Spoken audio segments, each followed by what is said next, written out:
Ciao, everyone, and welcome to the Bianconeri Zone's first ever podcast, I suppose this is. It's hosted by myself, Julian Gennady, and as always, Alejandro Foncello. What's up, dude? Pretty good.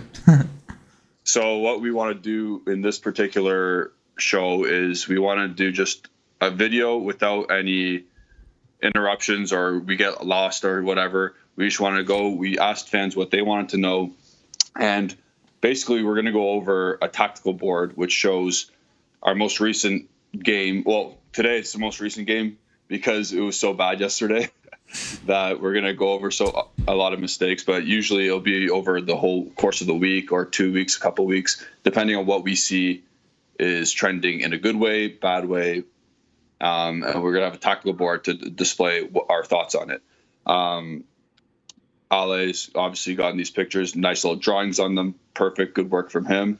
Ale, anything else you want to add? No, it's going to be depressing. So it's today's first episode. It's a shame that it's going to be the 4-0 game against Chelsea, but hey, it is what it is.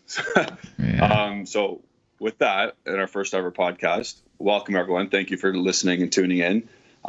If you haven't subscribed to this channel, subscribe to it and like it as always. So first, before we get into the disaster that was yesterday, all Juventini are still pretty scarred from what happened. I hope yesterday Ale and I gave you a good enough platform to get over it. Although we're probably not going to get over it for a while. But for what it's worth, it's better when everyone has their own say. And it's better when everyone has their own thoughts and ideas that you can bounce off each other. And we tried to do a little bit of that today. So with that, our first question that our viewers or our listeners want to ask is, it's coming from Urka Papalusa, and he asks or she asks, who would you buy first in next next transfers market? So then at this point, you got to establish what position you want or what position is most needed and what is our financial situation and I guess just our biggest need. So You go first and I'll go after you. So remember, it's one name. Yeah. So that's a good question if you have like first, because first is probably the priority. I think midfield is a priority. Yeah. But I'm saying Vlahovic because one name is not going to change the midfield. It isn't. Yeah. Like you can add Pogba to the midfield. Okay, maybe that's a bit pushing it, but it's still not perfect. If you know what I mean, it's still not enough. Yep. So that's what I would say, Vlahovic, because we need a number 9. Period. Like you can get. Yeah. There are, I won't say 100 midfielders out there, but there are enough options out there.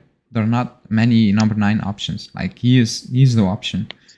If you don't get Vlahovic, you're getting no one, because you're not getting Haaland. Even if Lewandowski leaves, you have no chance. Like I'm just listing names. Mbappe, he's not a proper number 9, but just names. Kane, it's Vlahovic or Morata. So that's why I'm saying the first name is Vlahovic for me, because again, we saw it yesterday. It's not his mistake, because I saw people getting angry because I gave all of our attackers yesterday a 5, because I said I'm not blaming them because they were set up to fail yesterday. It was just up top, and it was like they were just having a training session running for 90 minutes or 60 minutes. So I gave them a 5. But the one chance Morata got, everybody was praising Thiago Silva, which was a good clearance, but a real number 9 would have scored that goal. Easy. Yeah. So that's why I'm saying Vlahovic, because I know there's no other option out there. Like, if you don't get Vlahovic, you're stuck with Morata, and you're going to pay 30 million euros to keep Morata, and you're stuck with a 6 million euro contract for the next, I don't know how many years. So for me, it's Vlahovic for sure. Yeah, if you don't get Vlahovic, you're basically wasting an investment on Morata. To go off your point, though, there was obviously rumors today. Nicola Shira, who's been a better source as of late, and we've recognized that. He said that Vlahovic is definitely not leaving in January, and he wants to get Fiorentina into a European place. Cool, good for him. Nice guy. But And he also states that we are in pole position. Juventus is in pole position to get Vlahovic, and that we are definitely not redeeming Morata. Does that make you feel good? It does. To be honest, basically all reports so far are basically saying that Vlahovic's preference is joining us. Like Serbian reports, even last season, were saying like he wants to join us, even if we're not in the Champions League. Again, I don't know how realistic that is for his perspective, but like I believe that he wants to join us. But it's not a Locatelli situation. Like dealing with Fiorentina, even if Vlahovic wants us, is not the same as dealing with Sassuolo, in my opinion. But it does feel me like not 100% sure, but like it feels like okay, you cannot mess up this deal. Like this deal is there to be done at the end of the day. In some capacity, like again, 70 million is a lot. I don't think he's worth 70 million because I saw many people saying I wouldn't pay 70 million, but we are desperate. We are very desperate. At the end of the day, So it doesn't look good when Morata is your leading striker. He's got only like 3 or 4 goals this year. Bonucci is our top striker with Dybala and Serie A. So that's all you need to know. Exactly. So you're picking Dusan Vlahovic as your first buy next summer. I'm going to ask you, what probability do you think that's going to happen? Not that he's the first, that we get him in general. Oh. Out of 100. I would say 50. It's 50-50. 50? Like right on. I'll take that. I think we can afford him if we want to. Yep. But it will depend. The 50% is it will depend will we get top 4 or not. Like if you don't get top 4, everything could change. Just from his perspective, he doesn't want to play Europa League. Like he has better offers, or our perspective saying, okay, we don't have that kind of money to spend it on one player. We need to spread it out. So that's why I'm saying 50-50. So if we get Champions League, I think we have a 50% shot. Yeah, we do. Yeah. Cool. And I'll give my perspective now. The first name I have to go midfield. I know. Like you make great points about like Vlahovic leading a line, number 9. There's limited options at that position on the market to improve. But in midfield, I can't go next season watching Bentancur, Rabiot, Locatelli, McKennie, Arthur, blah, blah, blah, blah, blah. I can't go into that. I know we're going to get Ravella back into the team. So that's already an upgrade. But in terms of getting someone in, it has to be Paul Pogba. Okay. It has to be. But I know it's financially, like, it all depends, like you said, on making a top 4. It all depends on if the new coach in Manchester United might convince him to stay. Who knows? Probably not. But I don't think. I think he's out. Like he had enough of England, just in general. Yeah. The media and stuff. I think he's out. In that case, it has to be Paul Pogba. You need an actual experienced midfielder in that team. He's got boatloads of it now. He's coming back a changed man, a family man. He's got trophies under his belt, European trophies, World Cups, Europa Leagues. And he knows the club, and he's loved by the club. So why wouldn't he? It makes all the sense in the world if we can afford his wage.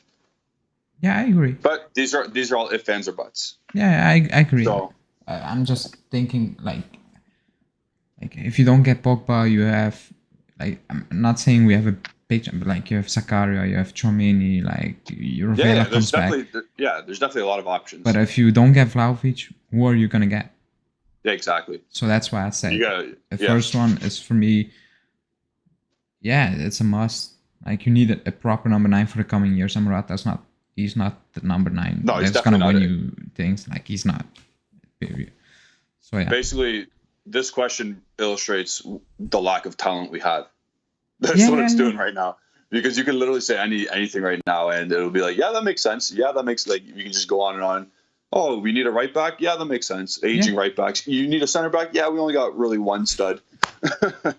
So realistically, you can literally say any position and any player, but we tried to make it a little bit realistic. It is based on if we make a certain achievement at the end of the year. Yeah. So that kind of sucks, but this is what we think. So this is a podcast. This is we're talking heads right now. So we'll move on for that. We'll go to the next question from Ronan999. He's saying, Agnelli is a multi-billionaire. Top 5 richest presidents in Europe. Why doesn't he invest more to try and get 3 or 4 top world-class players, as he for surely has the money, but Juventus does not have enough money right now? So okay. He's basically insinuating that, very, very rich human being, very rich family. And he's saying that why can't we use it at a club level? You can go and just beat that around. No, it's like I don't know how everything works into detail, but it doesn't work like that. Like it never worked like that for Juve. There are how you say that on the stock market? What's the word? They are shareholders. Yeah, they have shareholders. Like it's different. Like it's not like PSG. It's not like Man City. It's not even like Chelsea. It's not like that. We're literally a publicly traded company. Yeah, so it's not like I can put in that amount of money in. Like every penny you take out of the club for transfers at the end of the year, you need to basically explain how, why. Like that's how. Like that's a company at the end of the day. So it's never gonna be like that. It's that basically that simple. Like the only positive is like we know the club is never gone into bankruptcy, if you know what I mean. Yeah. Like they have the money get themselves out of trouble. Yeah, you can get yourself out of trouble at the end of the day. That's the flip side of it. But in general, that's not how the family operates this team. And to be honest, the club is basically one of their less important assets.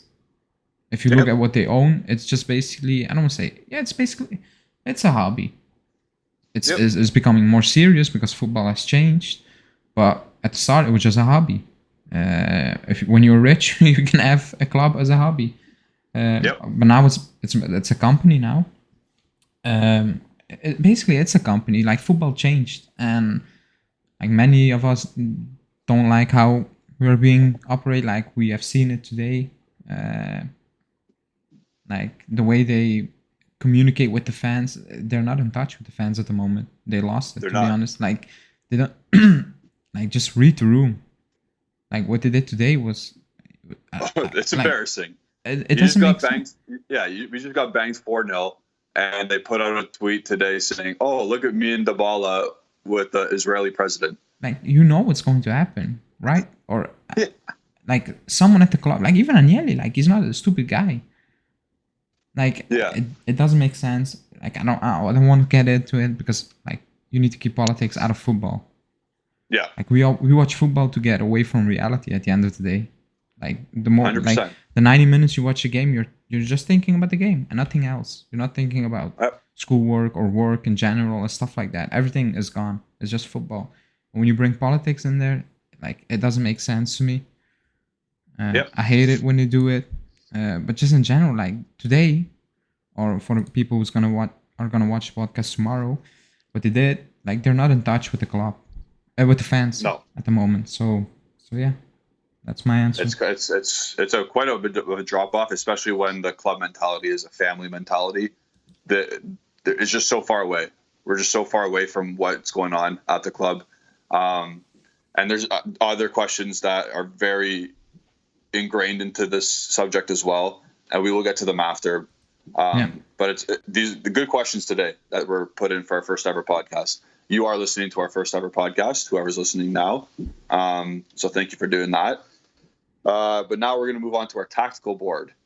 So we basically, Alejandro's and I, mostly Alejandro, we've got eight selected pictures from yesterday's match against Chelsea, Champions League match day 5, and we're going to pinpoint areas where we think, well, today in particular, we're doing, it's all negative stuff, but in the future, hopefully it's going to be a little bit of both, so we can see some positives as well. But yesterday was so bad, so embarrassing, but we're going to analyze it to the best of our abilities.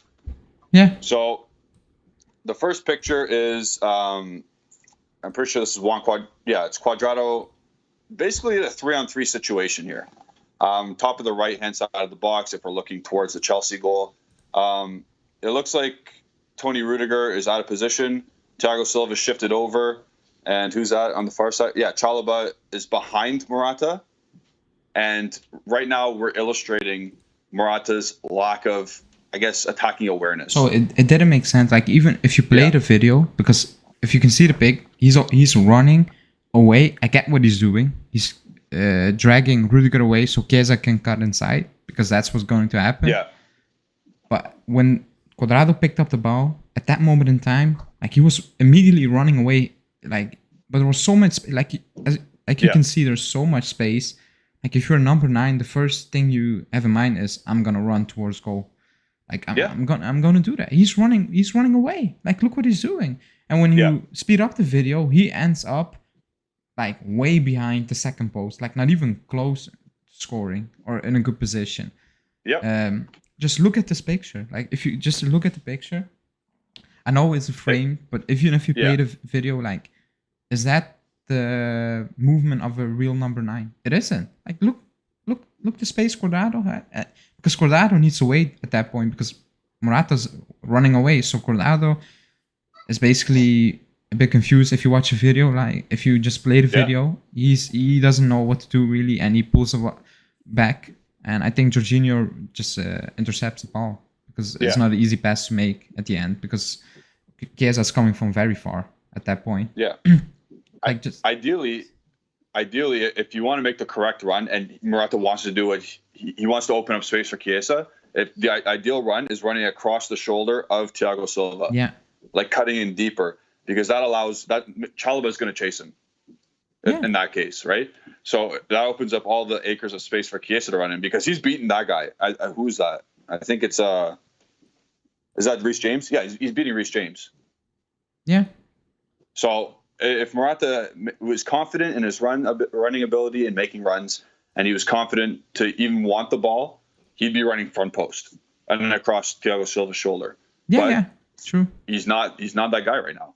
Because that was a 0-0, I think, around the 13 minutes, something like that. Was the first time we actually kept hold of the ball and did something, because that was great work from McKennie on the right side with Corrado. But just look at it. Like, that's why I said you need Vlahovic. You need Vlahovic. But so it's just, this is one example, and when we do this more and more often, you're going to see us we're going to become broken records. We're going to be saying this all year. Yeah. So we hate to also crap on Morata, but he's 29 years old now. He's just got to be better. I was surprised. Like, he's got to know his movements better. Is he 28? Oh my God. He's 29. Oh, he's he's 29. He's 29. Jesus Christ. Just look at it. Because when that happened, I said it to my dad, like, we're not scoring today. I'm sorry. Yeah. Like, even, I'm not saying you're going to score at that position. He might run outside. I don't know. But the run he made was the wrong run. Yeah. It didn't make sense. He had the right intention, but it didn't make sense. There's a clear, like, he's in his own head at this point. Yes.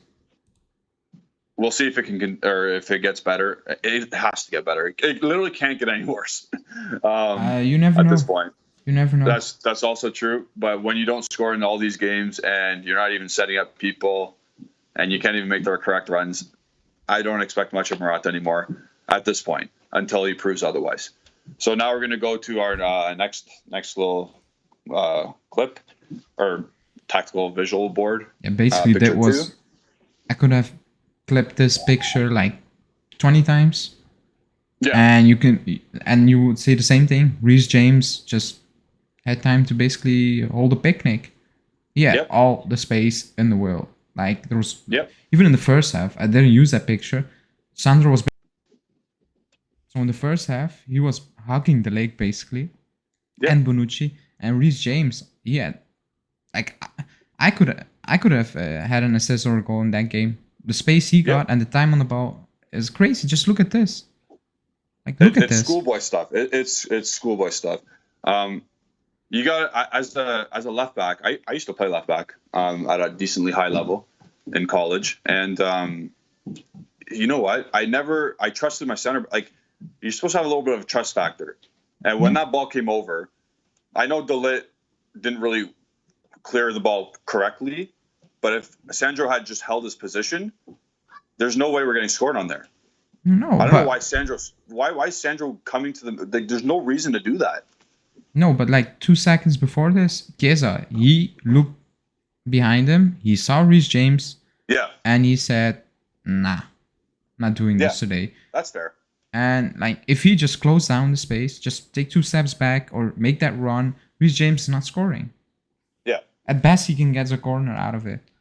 But again, Sandro's position, awful. He doesn't need to be there. But Chiesa, I'm not letting him off the hook because he saw him. If you watch the video, he turned, he saw Reece James, and he said, nah.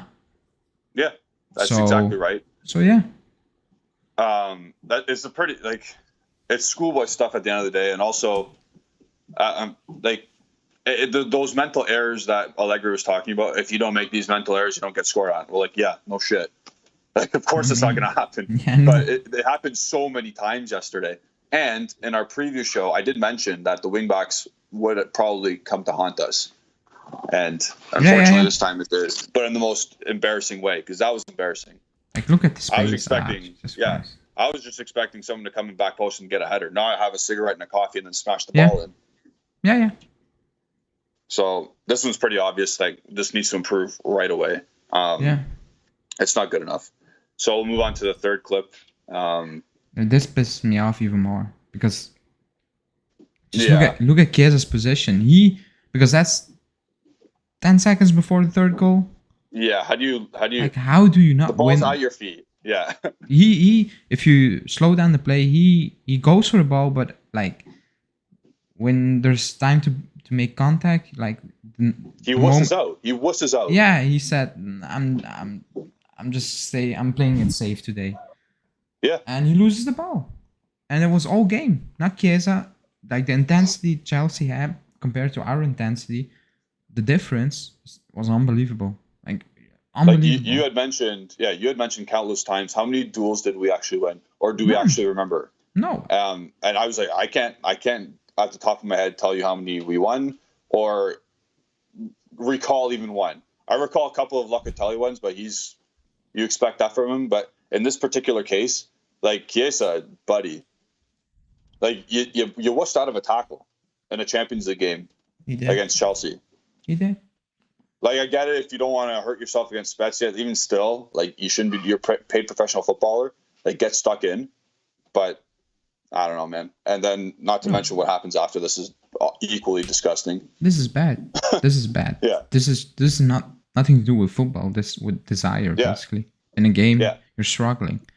So if you don't even put desire in these type of games, when you're just getting overrun, then it's helpless. You're helpless. Yeah, not even the fact that they were so poor on the ball, technically speaking, but their just mentality, their, like you said, desire, it just wasn't there, and it culminated into a 4-0 spank, and that's what happens when nothing clicks. You get walloped in the Champions League. True. That's true. So again, there's not much to say here except you gotta want it more. And yesterday, it was not happening. So we'll go quickly to picture 4. Oh, unless you want to keep commenting on that? No, the next picture. So that's basically the third goal. Okay, yeah. That's the third goal is going to happen now. So the ball, the red line that's coming out of the screen basically is illustrating the space he has. Like, there's nowhere. There's no one. There's no one. Like, and I froze the video here. You can see Sandro is again nowhere near Reece James. Like, it looks like he's close to it. It looks like he's doing that Naruto run where he just puts his head forward and spins like that. Like, what are you doing? Like, he was out of position. Weird. If you see the video, he was in front of Rabiot basically in the video. So he was nowhere once again, and it was happening like time in, time again. But in the end of the day, when you're on the pitch, maybe in that type of game, you're lost. You lose it. Then it's up to the coach to say, "Oh, listen, you're not doing what you're needing to do. Like you're Yeah. leaving your place all alone. You're moving into position you shouldn't be moving into. You're leaving spaces. So, and at the end of the day, it's also coaching because like it was happening from the first half. It was not like this was an isolated moment. Like it happened once. It happened consistently. Yeah. So where was the coaching? I don't know. It was non-existent, obviously, in this match, and you could see. I think we spoke about it yesterday as well in the aftermath that Allegri didn't look like he wanted to be there, and that's a bit concerning. But again, that's what we say. Yeah, we'll move on to the fifth picture because I don't really want to keep looking at Alexandro Naruto run. This is even worse. Player. Like this is worse. Yeah, this picture is worse. Oh yeah, this is embarrassing. Like this happens on Sunday League football. Everybody wants a ball. Yeah, that's exactly what happens when I go play on Sunday. Everybody wants a ball.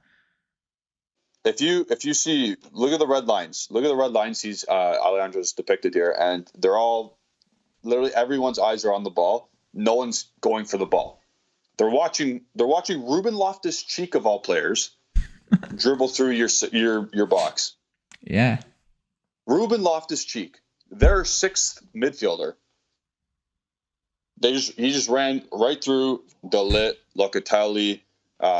Who else looks like Bentancur's ball watching, Cuadrado's ball watching. Yeah. No one wants to get their foot stuck in. No one wants to concede a penalty. Like, are you serious? Yeah, it's embarrassing. Like, just look at Bentancur there. Like, he has the player in like 1 meter behind him, maybe, and he doesn't act. He's still ball watching. Like, you can feel what was going to happen. Like, we can feel it. So you in the game should be feeling it, or I don't know. Like, they're all ball watching. Again, I'm not blaming like Bonucci. I'm not blaming him then in situation like he needs to do that. But like the players around him, all watching the ball, nobody picking up the one player that actually matters in this situation because he was never getting a shot off. There was too many bodies in front of him. So schoolboy, and that's shocking for an Allegri team, to be honest. Like discipline out of the window, and this picture sums it up. Yeah, I was going to say, this goes back to your desire point as well. Yeah. Like, there's no desire here. There's four guys around him, but I could stand around him too. You need to go get the ball. And then, like you said, Bentancur, just be aware of what's around you. Yeah. There's a dude literally right beside you. Just look. I think Yeah. It's tough. It's tough to rewatch. Like this picture basically illustrates the entire game. Like there was no focus. Like it was just headless chickens at the end of the day. And it gets worse. That's. Oh my god. Because I only used 8 pictures. Like I said before we went live or before we recorded this, I could have used 40, 50. Yeah, for sure. But I was like, I'm not doing this because this is sad. Like, I don't want to do this. Yeah. If it was all positive, I would have done it. But I'm not doing this. Yeah. And now comes... so here comes picture 6. Okay, so time out before we get into this more. You told me this was almost as bad as Porto. I disagree with you fully there because Porto, it was a Champions League knockout stage game and it was right in front of our net and it was in the first minute. So, I think that's a bit worse than what happened here. Mind you, this is still horrible because no one's around him at this point. In terms of a professional soccer game in a center midfield position, no one's around him. So, I draw the red line if you want to keep it easy. But I don't know who's that in the bottom. I think it's Werner, if I'm not mistaken. He can maybe intercept that ball, but I don't think so. But the yellow line is what a competent midfielder does. Like he takes it with his right foot. Yeah, and he turns out with his right foot. Yep. But he has no confidence. I said it many times. I said it yesterday. He's scared when he needs to receive the ball. Yep. He's scared when he's doing that against Empoli at home. So imagine this at this stage. Because it happened against Porto. And not just Porto. It happens every time in Europe. Because in Europe, the pressure is more intense. It's more high. We just watched City play. And if we play City or Liverpool and Bentancur is on that field, oh my God. They're going to have a field day.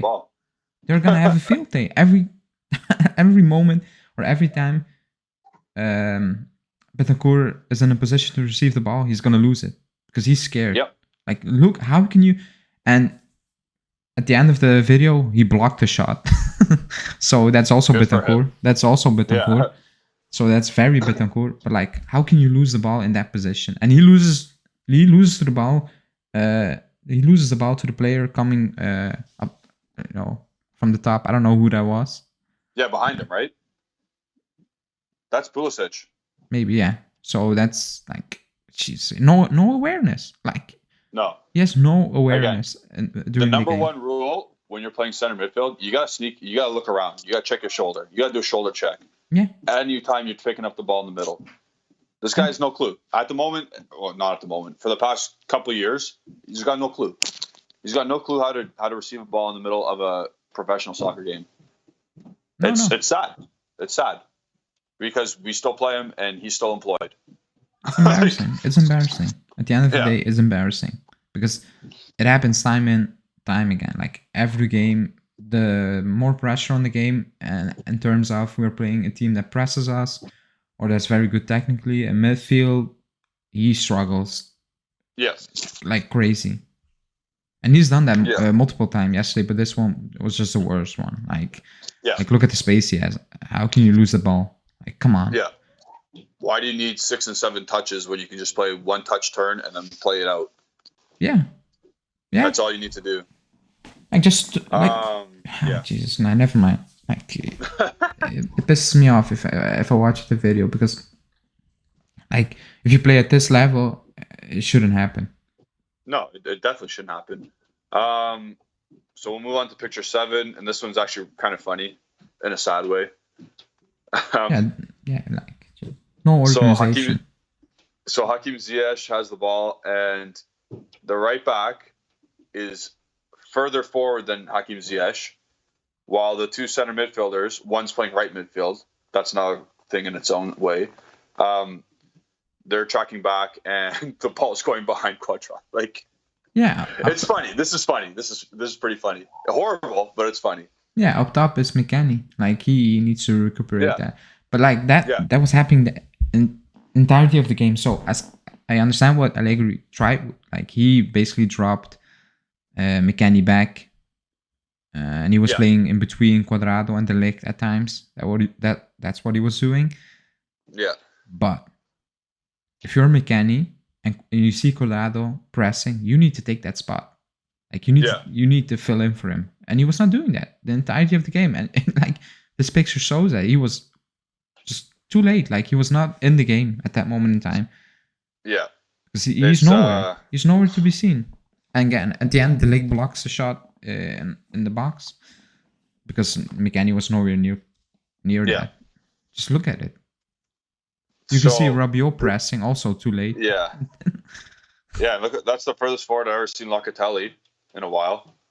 Yeah, Locatelli. This is another thing. We don't know how to press. Or no. There's no instruction of how to press. Yeah, that's what it doesn't seem as though. Yeah, like no one's like you see Morata run a bit, and then you see Chiesa get pissed off and frustrated because no one else is coming. But as the two forwards, if no one's coming, you just go back. If that's the game plan, you like don't. I don't because in the Bianconeri does a solo press. He did it twice. Like this is another problem within the team. But again, if you're not told to press, then don't press. Yeah, because yesterday, more like Mendy, I think he was laughing. He was laughing. Like Morata presses, Chiesa presses. We just place in between. Jorginho open. Yeah. We move. Yeah, easy. It didn't make sense because the midfielders were so far deep. Like, I don't know what. Like, if I were Chiesa, I was not doing that. Yeah, there's no chance. It didn't make sense. Like our pressing game is not existing. Like it's one goes, and if you're lucky, the other one will follow. If it's a bad day, then you're just pressing on your own for nothing. That's how it is. The one time I feel like we do actually press is when the ball gets out to a wing, or especially if on their left side. So let's say it's Chelsea yesterday. So Chelsea's left side, they get the ball because Bianconeri is usually on the right side midfield. Yeah. So if that side of the pitch has the ball, then we press as a team kind of well. Yeah, but it never happens. No, because it's always our two forwards get split and they play down the middle, and then we're screwed. Yeah, that's basically what happened. The odd time it works if they play to a side, but the other team plays to a side. However, when the heck does that? Like a good, confident footballers, like you said, Mendy, he's going to split the two forwards and they're out nice and easy. Yeah, after one pass. Like we're gonna see it in the next picture. Yeah. Like the next picture illustrates it. I froze it a bit late, not late, but like you can see the yellow dot is Locatelli. So the first time Locatelli went to press, look what happens. Yeah. Like he's gone, and Jorginho is just standing there, and like just look it looks where.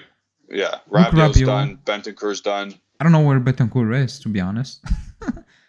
Who's this guy with the gloves? Isn't that him? Yeah. I mean, he's a no man's land. Oh yeah. I don't know what he was doing. Like Locatelli is further up the pitch than Morata. So in the video he was pressing, like he was following a ball through. That's okay, but players needs to. Yeah, everybody needs to do. And if you don't do that, close down the space.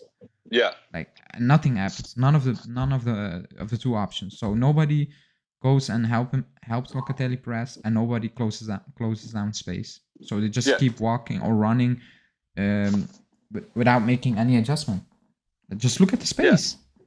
The ideal fix here is if Locatelli goes, like you're saying, with coverage and whatnot, Bentancur should be the guy, because we had McKennie there still as another center midfielder, but Bentancur should be the guy sliding in where the ref is. Yeah. Why is he even near the other center back? I don't know if Rudiger's over there, but why is he even over there? Bentancur should be sliding in where the referee is. It didn't make sense. Like everything we did yesterday was unstructured, unorganized. Like there was, I don't know what the game plan is. Again, I still have no idea. No style. Yeah. Like I woke up and thinking, okay, we play 4 midfielders and a 4-4-2 with basically no wingers. Yeah. What was the plan? The plan was basically like the only thing coming to mind was stack the midfield, just with numbers, just outnumber Chelsea, and that's it. But like, you're not gonna hold on to it. That's not gonna happen against these type of teams. It's not. Yeah, it's not at all.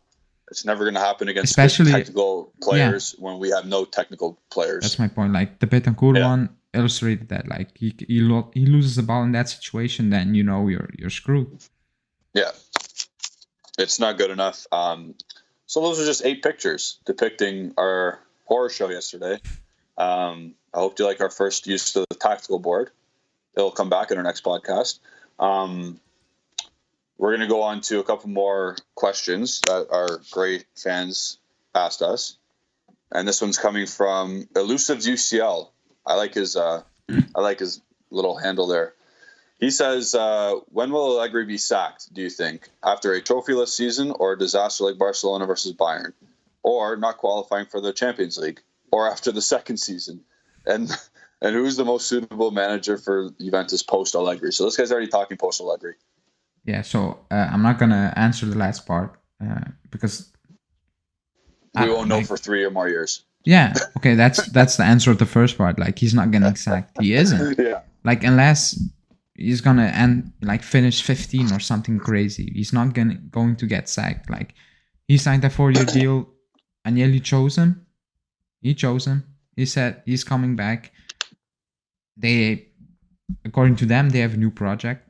They keep saying younger players, and then they're trying to ship out Kulusevski and sign Bernardeschi to a new deal.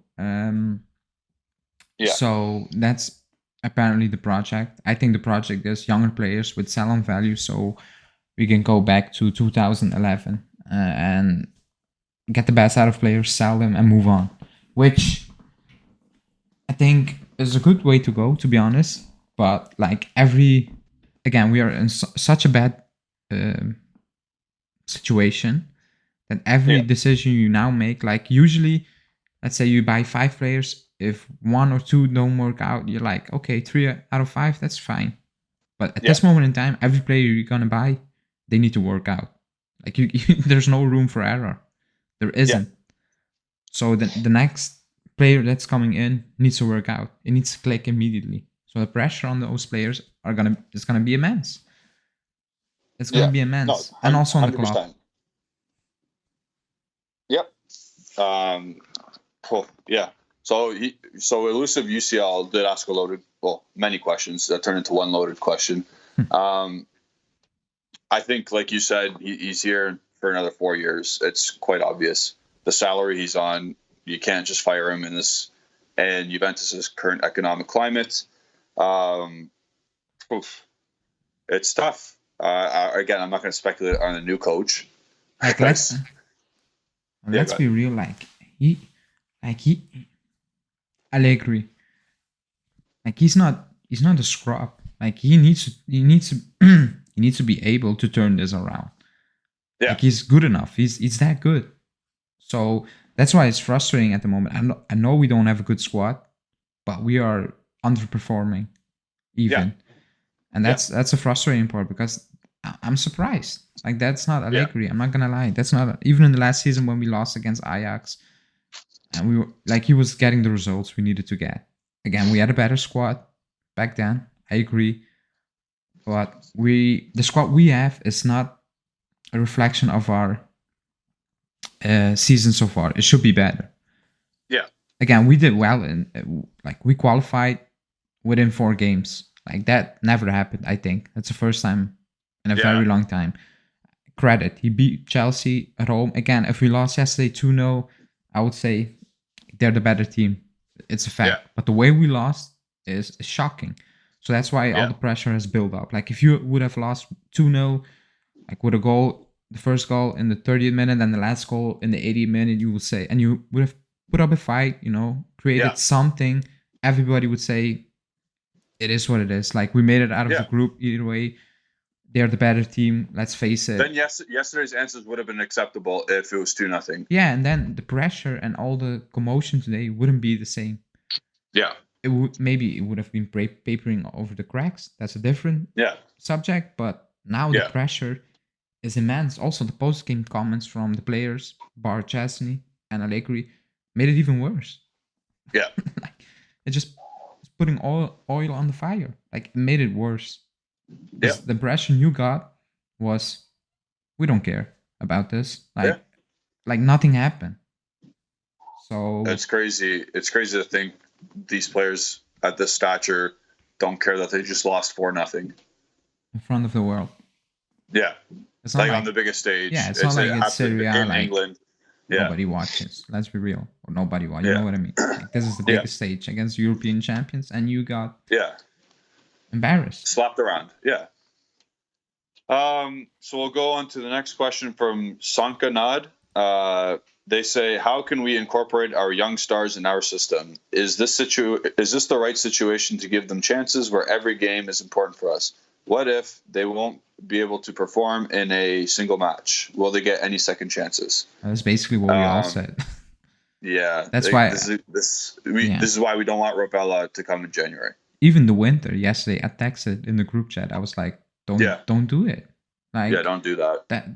That's one of the most horrible debut you're ever gonna see. Like it's 3-0. It's 10 minutes in. Like, at Stamford Bridge. Like, Jesus Christ. Score's already 3-0. I know people say, "Oh, let him play. Bring back Rovella."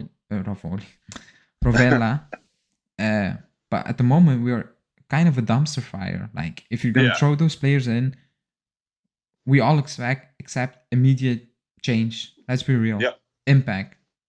Big changes. And if it's not gonna happen, you're gonna basically burn out these players. Just look at Foden at Man City.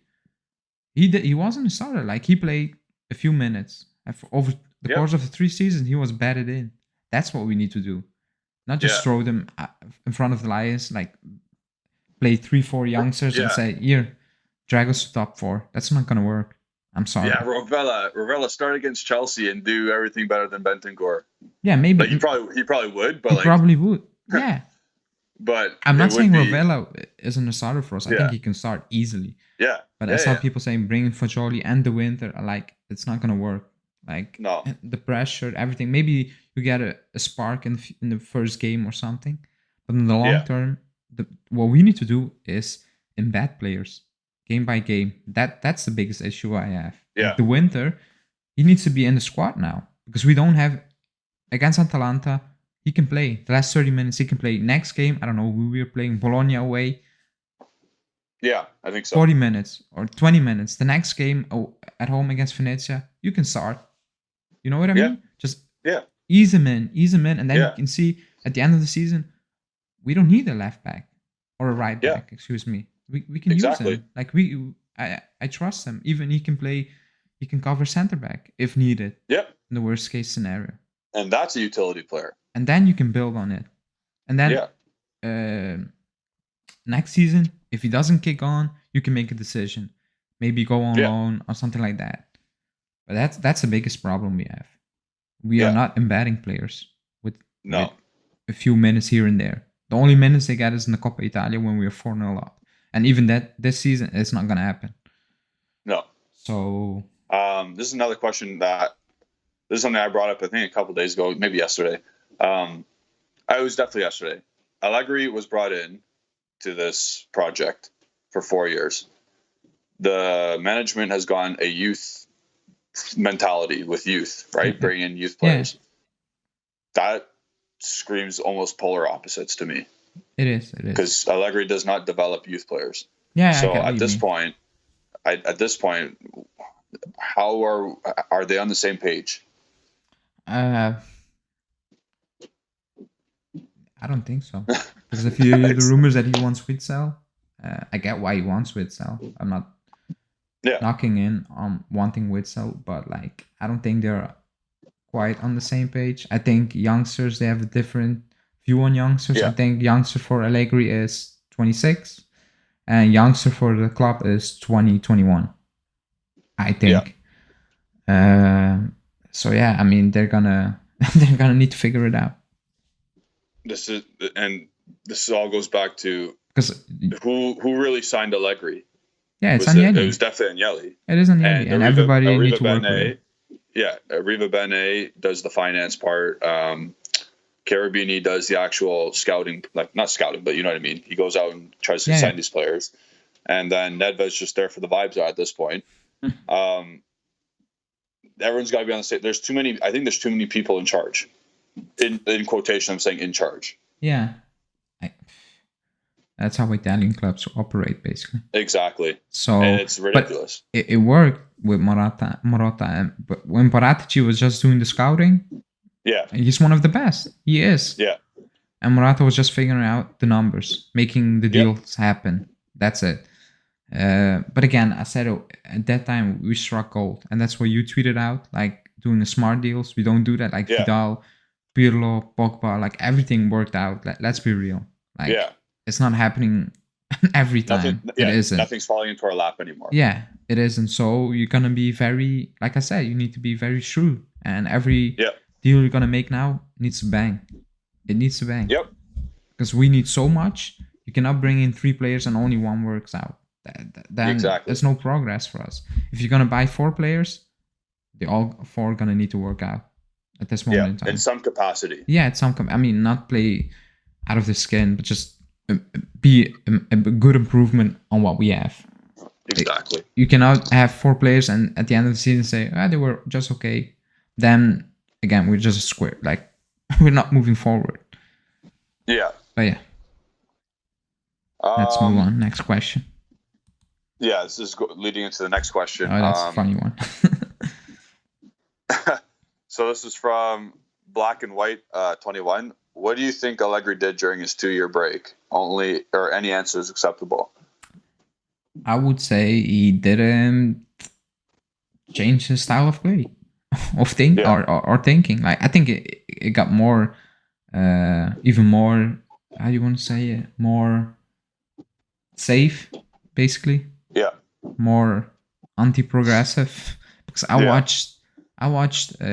It's on YouTube. I don't know what account it was, but I watched some Ralph Rangnick interviews, and the way he speaks about football, I was like compared to Allegri.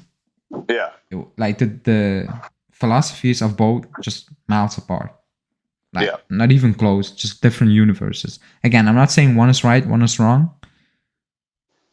Yeah. But at some point you need to change your ways because it's not working.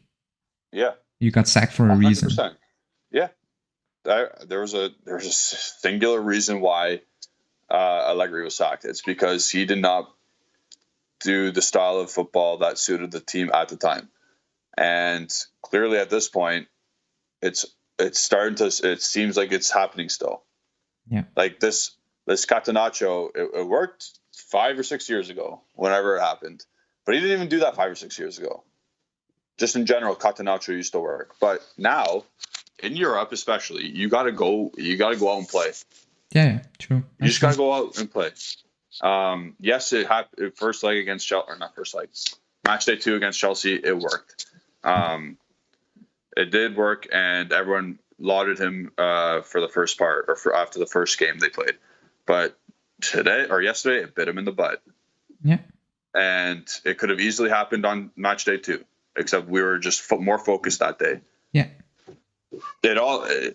He thinks it's successful, and sometimes it is, sometimes it isn't. But what does Guardiola do? He sticks to his guns, and it's always successful. It is, yeah. The way he plays, like he doesn't change. And again, he doesn't change what he wants. Like same you knew, no matter, and Tuchel as well. Like you knew it was going to be a 3-4-3 yesterday, no matter what players he had. You knew it was going to be that. Yeah. But for Allegri, yes, he uses 4-4-2 a lot, but he also changes it a lot. Oh yeah. It's never the same thing, and I think it's tough. Again, to answer this question from Black and White 22 or 21. Oh no, this is from Pradipa. No, who's this from? Black and White. Yeah, Black and White 21. To answer this question, he's stuck. He was stuck in a time machine. Yeah, that's what it is. He didn't watch. I don't think he watched anything. He obviously didn't he do punditry for a bit? Yeah, no, just in the studio after the games. But I don't expect him just one show every Sunday night on Sky. But so I don't expect Allegri to basically change his way completely. I don't expect him to come out and be like Pep Guardiola. You know what I mean? So, but I expected some changes. Yeah. And he changes. He changed it. I think it got even worse. And maybe it's because of the players he has at his disposal. He wanted a Pjanic player. Like, you know what I mean? I'm not saying he should be getting Pjanic, but he wants to play like he wants Witsel. He wants to play a certain way. And to be honest, he doesn't have those players. So, yeah, like I understand to some degree, but like at some point you need to understand, okay, this is what I have. I need to get the best out of it now. And it's still better than Atalanta. Maybe not Atalanta. Yeah, in general, yeah, it is better. It is. It's better than Lazio. It's better than Roma. You should be making that top 4 without any big problems. But yeah. Exactly. So yeah, that's the question. Yeah, so we'll move on to our final question asker, but he's got a two-parter. First, Pradipta Ale says, is current Juventus management do they not have direction and not solid enough compared to the Marotta Paratici era? And in a worse scenario, Juve failed to win the Scudetto and not qualify for the Champions League, should we keep Allegri? Or should we make changes in our management? So can I answer this one first? Yeah. Again, like we've already said, Allegri's not leaving. And for the management, they just got there as well. Like, Cherubini's fresh new, Arriva Bene's fresh new. The only guy, are you going to fire Nedved? But, like, he doesn't do much. Yeah. He's just the vice president. He doesn't do anything behind the scenes, really, except for attracting players and keeping that relationship with Raiola, most likely. Yeah. So, in terms of the direction, yes, the current management group is not as good as Marotta and Paratici. It's quite obvious. But again, they had more to play with, I think. Yeah. Also, I don't know what the direction is. I think you can see the direction, I would say, in 3 years. You can see the direction. Maybe next summer, if you get the money, if you make top 4, you can see, okay, they're going for these type of players, that profile. Then you can make up your mind. But after this summer, I don't really know what to tell you, like what the direction is. I don't know. They say young profiles, Italian even better according to them. Yeah. Like so let's see what's going to happen in the coming months. on the field, off the field. I think it's a bit too early to answer that question, in my opinion. Also because, like you said, Cherubini, Arrivabene just not got there. Yeah, Arrivabene just got there. Cherubini was there, like, it's the first time they're in power within the club. Yeah. So I think we need to wait. Because again, we were all frustrated in the summer on the dealing, and everybody was shitting on Cherubini, but like, he needs to work with the budget he gets. It's that simple. At the end of the day, he did pretty well. He got a good deal for Locatelli at the end of the day. Maybe we overpaid for Keane. No, not maybe. We did overpay for Keane at the end of the day, but we were back against the wall because Ronaldo said, fuck it. Yeah. Like a child. Is that what happened? And I said it. Yeah. So last one, and it's from Pradipta as well. How do you think the gap between us with our rivals is compared to the 2012 to 2020 run? I think it's go ahead. I would say it's not that big. I would say. I think he means let's say Juve compared to Napoli in that area. That's right. No, I think that gap was bigger compared to the gap 100%. We have at the moment, because at that time we had better squads. We had better squads. We played better football. Like everything. Better. Yeah. So it's not like the gap is unbridgeable. It's far away. Like it needs to take 5 years. Like it isn't. It can be like you can be in a title race once again next season if everything goes to plan. Make top 4, and like I said, get the few players and you can be in a title race once again. It's not, the gap is not massive. Also because of quality. Like Milan have a good squad. Like they're well coached. Yeah. Just player for player. It's not like you look at them and you say, wow. Or Napoli. Inter maybe, they have a pretty good squad, but also some players are like, they're not going to stay here long, like Darmian and players like that. So I think the gap is less big, in my opinion. Yeah, and I completely agree with that. I got a nice injury time question for you. That's part of our show, but for the most part, the gap isn't as big as what we had in that 9-year run. It's quite obvious. We had crazy amounts of talent in their primes compared to teams who could barely buy any players. Yeah, and it was obvious at that time.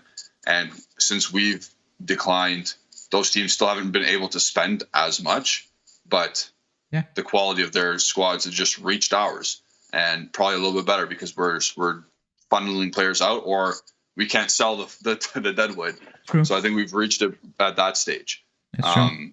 I think we're just all on par. Yeah. That's at that point. Like we're just playing bad in terms of on paper. I think we're all on the same page. They got on the same tier, but in terms of the way we play, it's worse. Yeah, it is. I agree. So now, thank you for all the questions, everyone. Whoever sent them in today, you will get a special shout out because this is our first ever podcast. We're going into injury time now, where I ask the questions to Ale, and he tries to answer them as best as possible. Okay. He's not prepared for these, so I'm putting him on the spot here. So we just talked about the gap and the Seven Sisters. We talked about all the time, like the 7 best teams in Italy. Relatively speaking, this season we've done well against them. We had 1 loss against Napoli. We tied Milan. We tied Inter. Beat Roma. Beat Lazio. Beat Fiorentina. And we have Atalanta to play this weekend. So realistically, that's all okay. That's decent. You accept that. Where it comes, my problem is you lose to Verona, you lose to Sassuolo, and you lose to Empoli. Yeah. Why is this happening? I think, okay. So basically today comes the Amazon Prime video out. Yes, the 25th. Yep. 25th. So it is today. And I think that's going to show why we are losing against those small teams, because the mentality in the locker room is not there, in my opinion. Because I saw a how you call it? Snippet from Bonucci in the locker room. I don't know what game it was. And he was calling out everyone, saying the mentality we are showing on the pitch, and he was shouting and swearing, and Ronaldo was saying he's right. You yell to the locker room, he's right. That's what's happening. Like, you're not playing with a winning mentality. You're not playing to win. You're not playing with the right desire, hunger, everything. I think that's the biggest problem at the moment. This group of players, like up until the Sarri season, the players were mentality monsters. Like they want to win every game, like every game. And we had players, again, we had a good backbone. Chiellini, Buffon, Barzagli, Bonucci, Marchisio, Lichtsteiner. That was a solid backbone. And we don't have a backbone at the moment. Let's be real. We have Bonucci and Chiellini in the locker room for vibes. That's what it is. Like there's no backbone. And that's the direction I think the club is going. That's why they say, if possible, Italian. Like, because you expect Italians to say, so Locatelli. Like, I saw a tweet, I don't know who it was, because I want to shout him out. Was it Giacomo? I don't know. But he was saying, like, if we get Vlahovic, Locatelli, De Ligt, and we add Pogba, you have a very good spine. And I was like, that's true. Like, if you can keep that together from front to back, you have a spine. Like literally a spine, and then you can build on that. But at the moment, we have nothing. We have nothing. We have Bonucci out there who's aging, and then we have a different midfield every game, different strikers. I don't know, wingers. It changes completely every game. Like there's no spine. They're not mentality monsters at the moment. Like again, we saw it yesterday. They rolled out the red carpet. They gave up. After a 2-0. They collapsed. That would never happen back in the day. No, never. Not a chance. So I think that's why we're not winning. We are dropping points against small teams. Yeah. And that's just a testament to, like, and again, I'm going to say it again. You beat Roma, you beat Lazio, and you beat Fiorentina. You kept clean sheets against all those teams. You know the talent, not talent. You know the team is there to win. Like, you know, you have a team on paper that could win these games. Even the fight back against Inter, albeit still shit, but you came back and you tied the game. Yeah. And the first half against Milan was very good. And Napoli was Napoli, whatever. We had half a team. But against those top teams, and sorry, I don't mind you, they're there. You have the team that can compete. But then when you see this, like, again, you see the Sassuolo, Verona, and Empoli game, it's just like, what the hell? And like you said, we'll see. We'll actually see. Get to have a sneak peek of that behind closed doors. Yeah. So that's exciting, and that concludes the injury time portion of the segment of our podcast, our first ever one. Anything else you'd like to say? No, it's the first one we did. Basically, also because I know people watch on the road, and if you need to listen without watching to a show, and it's constantly reading out comments, which is fun when you're live, but if you need to rewatch it can be a bit not frustrating, but like if you're not watching and just listening, it's weird. It's weird. So we're planning to do this once a week from now on. I hope you all enjoyed it. Should be joining soon, but he's out today. Oh yeah. Happy Thanksgiving to Justin as well, and all the Americans. So good for them. Have fun. Have a nice 3 or 4 day vacation. Must be nice. 3, 4. Yeah, they get Thursday, Friday, Saturday, Sunday off. Oh my god. Yeah, I mean Saturday and Sunday is basically an off day for many. 4-day weekend. Okay. Must be nice. That's fair. Yeah. So with that, we'll end it there. Thanks, Alejandro, for joining me today. I'm Julian Chinati. Follow us on social media at Bianconeri Zone on Twitter and Instagram, and then follow us. You guys know where to find us. Yeah. Thanks, guys, for listening. Bye. Yeah.